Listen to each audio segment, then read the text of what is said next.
Hello मेरे प्यारे बच्चों, स्वागत है आप सभी का भूमिका चौहान इंग्लिश पर। मैं हूं भूमिका चौहान और आज आपके लिए मैं लेकर आई हूं कि केमिस्ट्री का जो एग्जाम आपका होने वाला है उसके अंदर आपको अपना पेपर प्रेजेंट कैसे करना है, क्वेश्चंस के आंसर कैसे करने हैं और ये मैं बताऊंगी आप सभी को एक टॉपर की आंसर शीट के जरिए। जी हाँ, आखिरकार ये जो टॉपर लोग होते हैं कैसे लिखते हैं अपना पेपर, क्या हमें उससे आइडिया लेना चाहिए? बिल्कुल लेना चाहिए। जहां पर आपके 15 नंबर आ रहे होंगे वहां पर 17 कैसे बनाए जाएं उसके बारे में होता है पेपर प्रेजेंटेशन। मतलब जितना नंबर आपका आ रहा होगा ना आपकी नॉलेज पर, उस से बेटर आप कैसे ला सकते हो पेपर प्रेजेंटेशन की मदद से। और टॉपर लोग जो होते हैं ना, इनके पास नॉलेज तो होती है बट साथ ही साथ ये लोग पेपर प्रेजेंटेशन का बड़ा ध्यान रखते हैं।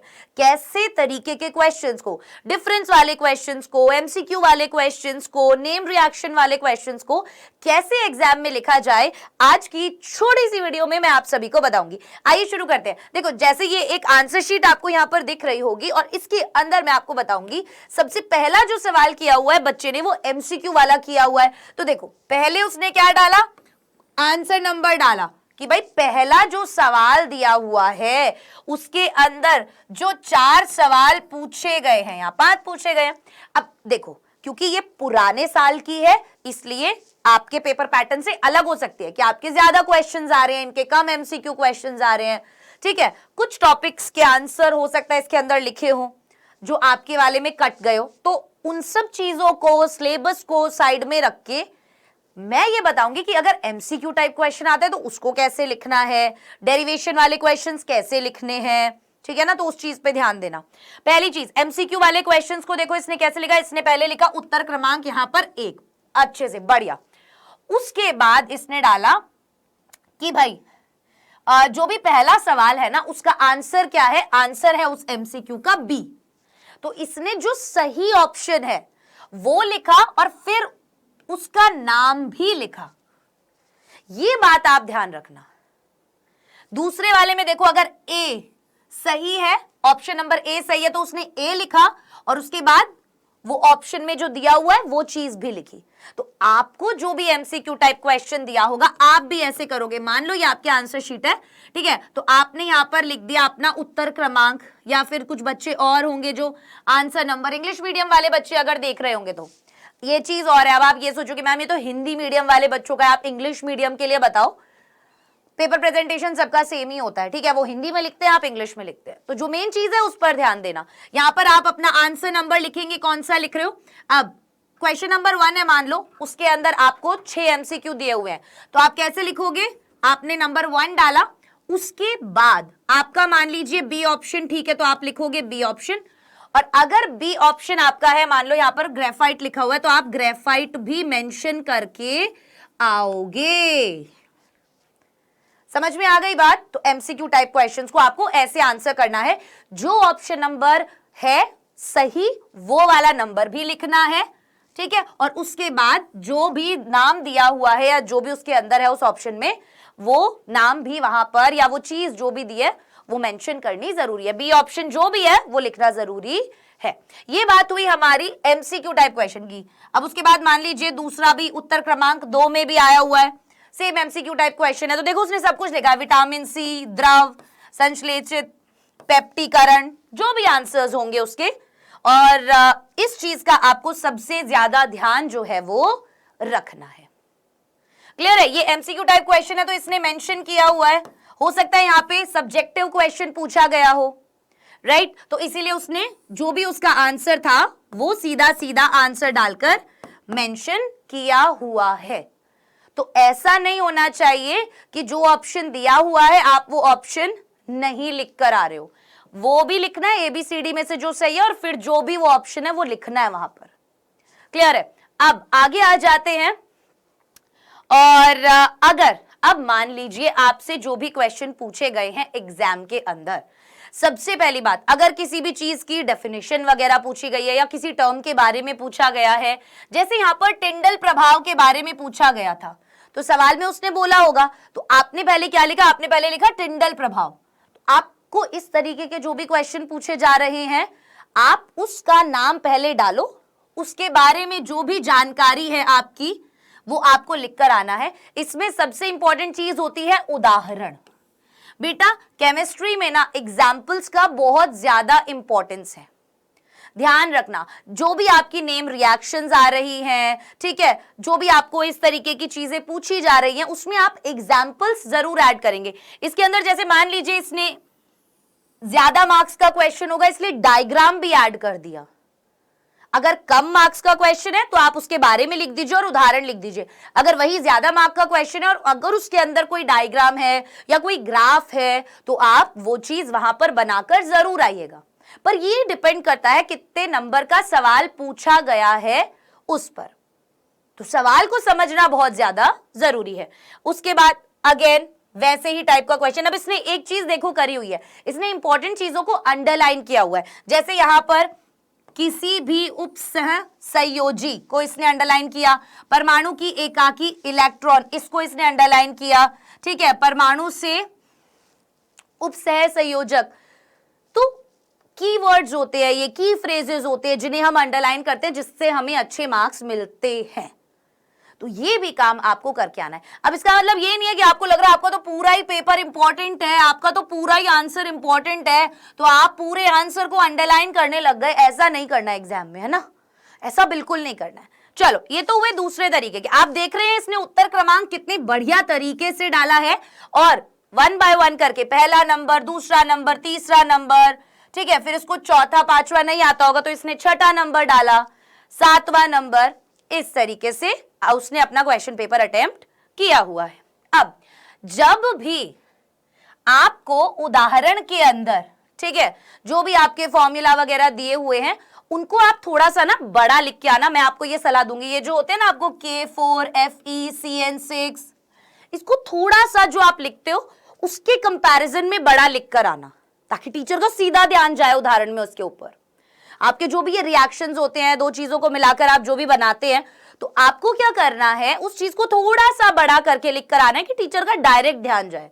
और केवल ब्लू पेन का इस्तेमाल करना है। बच्चे सोचते हैं रिएक्शन अलग पेन से लिख दूंगा, ये दूसरे पेन से लिख दूंगा, ये नहीं करना। उसके बाद जो आपके डिफरेंस वाले क्वेश्चन आते हैं, ठीक है, जैसे यहां पर आदर्श एवं अनादर्श विलयन में अंतर पूछा गया होगा इनसे, तो इन्होंने एक जगह लिखा आदर्श और दूसरी जगह लिखा अनादर्श, बीच में प्रॉपर्ली एक लाइन बनाई है और उसके बाद दोनों के बीच में जो भी अंतर हैं वो दिए गए हैं। अब ध्यान रखना, अगर ये डिफरेंस वाला क्वेश्चन आपको 2 नंबर का पूछा गया है तो आप 3 पॉइंट लिख कर आओ, ठीक है, 3 नंबर का पूछा गया है तो आप 4 पॉइंट लिख कर आओ, प्लस विद एग्जाम्पल्स लिख कर आओ। देखो इसने भी डाला हुआ है सब कुछ, ठीक है ना, तो आपको ये चीजें जरूर मेंशन करनी है।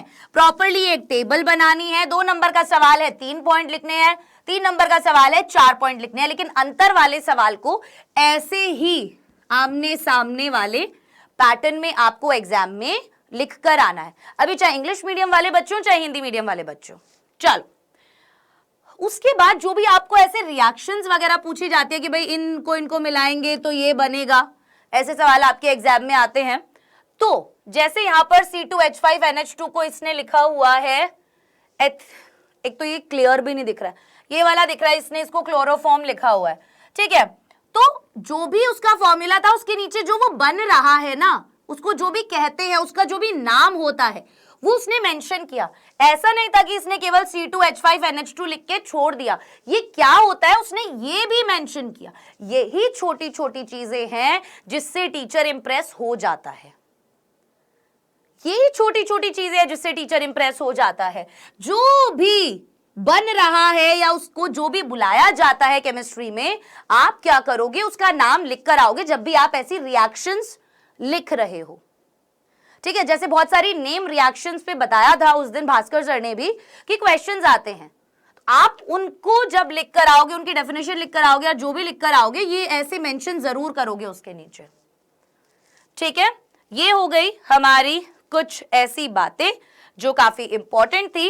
अगला सवाल, जैसे हॉफमैन ब्रोमाइड अभिक्रिया यहां पर पूछी गई है तो उसने उसके बारे में बताया, फिर उसका उदाहरण बताया, ठीक है, यहां पर पूरा लिखकर जो भी था, जैसे अमल, एमाइड, ब्रोमीन, जो भी बन रहा है वो उसने प्रॉपर वहां पर मेंशन किया है। तो आप भी ऐसा ही करेंगे एग्जाम में, तो तो आपको बहुत ज्यादा फायदा होने वाला है। ये बस छोटी छोटी चीजें हैं जो आपको अवॉइड नहीं करनी है, एग्जाम में इनका बस ध्यान रखना है। क्लियर है? चलिए, तो ये थी कुछ ऐसी बातें, जैसे आरएनए डीएनए का वापस से अगर अंतर पूछा गया तो प्रॉपर उसने यहां पर उस अंतर को बताया है। 2 नंबर का सवाल है 3 पॉइंट, 3 नंबर का सवाल है 4 पॉइंट, 1 पॉइंट एक्स्ट्रा लिख के आना होता है। ऐसा नहीं है 2 नंबर का सवाल है तो 2 ही पॉइंट लिख कर आ रहे हो, प्लस एग्जाम्पल्स तो ऐड करने ही करने हैं। ठीक है ना? तो इन लोगों की कॉपीज से काफी चीजें सीखने की होती हैं। डेरिवेशन वाले जो क्वेश्चंस हैं, ठीक है, उनको भी आप अच्छे से देख लीजिए कि किस तरीके से यहां पर एक एक स्टेप बाय स्टेप चीजें, पता है टीचर्स को ना, आप जो अपना पेपर लिख रहे हो आपको ये सोच के लिखना है कि सामने वाले टीचर को कुछ नहीं पता और आपको उन्हें सारी जानकारी देनी है। तो जो भी चीज आप लिखोगे आप बताओगे वहां पर कि आप क्या कर रहे हो। आप पहले परिभाषा बता रहे हो, उदाहरण बता रहे हो, वो पूरा डेरिवेशन कर रहे हो, उसके बाद आप क्या स्टेप कर रहे हो, आप वो चीजें बिल्कुल बिल्कुल बिल्कुल वहां पर लिख कर आएंगे। ठीक है, देखो यहां पर जैसे इसने लिखा, इस पर अर्ध आयु काल की परिभाषा लगाने पर t इज इक्वल्स टू यह मान समीकरण फर्स्ट में रखने पर, फिर उसके बाद ये, आप सीधा करते नहीं गए, आपने बताया कि मैंने इसके बाद क्या किया, मैंने इसके बाद क्या किया। यही डिफरेंस होता है। जैसे न्यूमेरिकल वाले जो सवाल आएंगे उनमें जो भी यूनिट्स आपको दी हुई है, सबसे पहले आप वो सारी यूनिट्स वहां पर बताओगे। ठीक है, कि ये इज इक्वल टू ये दिया हुआ है, टी इज इक्वल टू ये दिया हुआ है, ये इज इक्वल टू ये दिया हुआ है, जो फाइंड आउट करना है वो बताओगे और उसके बाद अपना न्यूमेरिकल सॉल्व करना शुरू करोगे और फिर बताओगे कि कौन सा रूल अप्लाई कर रहे हो, कैसे कर रहे हो। जैसे इसने एक एक चीज मेंशन की हुई है, बस यही चीज आपको ध्यान रखनी है। एग्जाम में पेपर आता होगा आपको, आप करके भी आ जाओगे, बट नंबर कम क्यों रह जाते हैं? क्योंकि ये छोटी छोटी चीजें मिस हो जाती हैं। ठीक है, तो मैं आशा करती हूँ कि यहां तक का जो है आपको समझ में आया होगा। जैसे ये कैनिज़ारो रिएक्शन के बारे में भी हमने पढ़ा था। अब देखो इसने ना यहाँ पर 2 ऑप्शन चॉइस होगी, ठीक है, तो 15 का जो अथवा वाला ऑप्शन होगा इसने वो किया होगा, तो इसने वो भी मेंशन किया यहाँ पर कि टीचर को सोचना ही ना पड़े, टीचर को पहले ही पता हो, अच्छा भाई इसने दूसरा वाला सवाल किया है। तो टीचर को सोचो कि एक छोटा सा बच्चा है जिसे आपको सब कुछ बताना पड़ रहा है, तभी टीचर नंबर देंगे आपको। समझ में आ गई बात? उसमें आपने पूरी उस अभिक्रिया के बारे में बताया, देन उसका उदाहरण जब आप देने लगे तो सारा, जैसे formaldehyde, sodium hydroxide, methyl alcohol, sodium formate, जो भी है आपका इसमें आप मेंशन कर रहे हो, जो भी बन रहा है, NaOH बन रहा था और नीचे लिख दिया उसने भाई सोडियम हाइड्रोक्साइड बन रहा है। ऐसे ही लिख के आना है एग्जाम में। नेम रिएक्शंस को तो प्रॉपर इसी पैटर्न में करके आना है आपको, समझे? ये कुछ छोटी छोटी चीजें आपको एग्जाम में ध्यान रखनी है। उसने सारी चीजें इसी तरीके से मेंशन की है। जैसे एल्डिहाइड की पहचान हेतु रजत दर्पण परीक्षण, जो भी सवाल होगा आप लोगों का, ठीक है, तो उसने प्रॉपर उसका डेफिनेशन लिखा, जिसे रजत दर्पण अभिक्रिया कहते हैं, उदाहरण डाला, ईच एंड एवरीथिंग। तो मैं आशा करती हूँ कि यहां तक की चीजें आपको समझ में आ गई होंगी कि यार कैसे मेंशन करना है। जैसे उदाहरण के बाद उसके उपयोग पूछे होंगे, ठीक है, कॉलरॉश लॉ का नियम बताया, उदाहरण बताए, उसका जो उपयोग पूछा होगा तो उसने उपयोग लिखा, उसके बाद उसका उपयोग भी बताया। तो ऐसे कि भाई यहां पर मैं उपयोग बता रहा हूं, बिना उपयोग लिखे उपयोग बताना शुरू नहीं करना है। ठीक है, कि भाई उसका यूज क्या है, इंग्लिश मीडियम वाले यूज लिख देंगे, तो डेफिनेशन, एग्जाम्पल, उसके यूज, ठीक है ना, परिभाषा, उदाहरण और उपयोग। समझ में आया अलग अलग टाइप के क्वेश्चंस को कैसे आप एग्जाम में कर आओगे, रिएक्शंस को आप कैसे लिख कर आओगे, डिफरेंस वाले क्वेश्चंस कैसे करोगे, एमसीक्यू टाइप क्वेश्चंस को कैसे लिख कर आओगे, ताकि कंफ्यूजन ही ना हो टीचर को। अब आप मान लो सही ऑप्शन नंबर एमसीक्यू वाले में नहीं लिख कर आए, आप केवल ग्रेफाइट लिखा है, तो टीचर को देखना पड़ेगा ना यार, बहुत बिल्कुल भी उनको परेशान नहीं करना हमें, ठीक है ना। चलो, तो ये थी कुछ इंपॉर्टेंट बातें आंसर शीट को लेकर जो मैं आप लोगों को बताना चाहती थी। आशा करती हूं कि ये छोटा सा वीडियो आपको पसंद आया होगा और कुछ नया जरूर आपको पता चला होगा जो आप कल के एग्जाम में जरूर जरूर जरूर इस्तेमाल करेंगे। Bye bye guys, take care, all the very best. मजा के आना, फोड़ के आना, डरना बिल्कुल भी नहीं है। और अब से मुलाकात होगी आपसे आगे आने वाले सेशन में, जहां पर हम काफी और एक्साइटिंग स्पोकन इंग्लिश वगैरह जैसी मजेदार चीजें आप लोगों के लिए, या CUET के एग्जाम की प्रिपरेशन जैसी चीजें आप लोगों के लिए प्लान कर रहे हैं, जो हम जरूर लेकर आएंगे आगे आने वाले दिनों में। तो चैनल के साथ जुड़े रहिएगा। वीडियो पसंद आया तो लाइक कीजिए और बाय बाय, टेक केयर।